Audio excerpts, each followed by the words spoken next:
गया था उलान बातर में।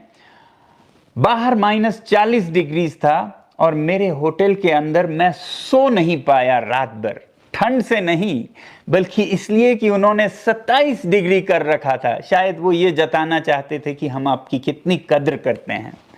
वैसे ही जब दिल्ली चला आता हूं तो बाहर 45 डिग्री होता है और अंदर होटल में मुझे 18 डिग्री पर ठिठुरना पड़ता है, कांपना पड़ता है, रजाई ओढ़ के सोना पड़ता है 40-45 डिग्री के गर्मी में।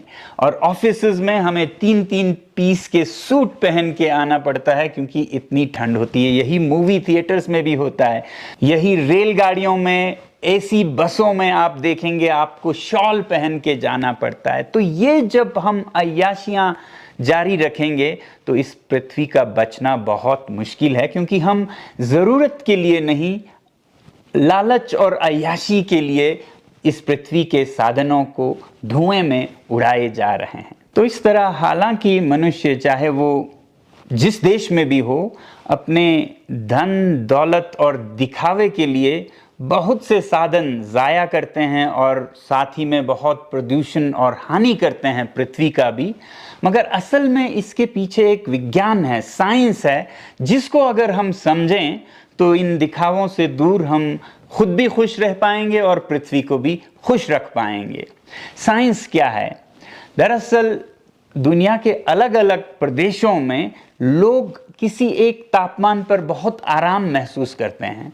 तो जो ठंडे प्रदेश के लोग हैं, जैसे यूरोप के लोग या हिमालय के पहाड़ों के लोग, उनका तापमान जिस पे वो खुश महसूस करते हैं लगभग 20 से 22 डिग्री है।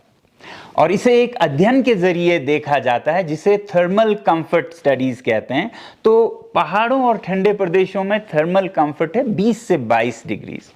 वैसे ही गर्म प्रदेश जैसे दिल्ली, मुंबई, मैदानों में, यहाँ पर थर्मल कंफर्ट पाया गया है लगभग 26 से 28 डिग्री के बीच में।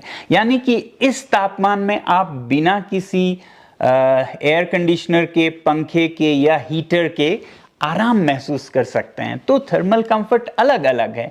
तो जो लंदन के लोग हैं उन्हें 20-22 डिग्री चाहिए होता है आराम के लिए।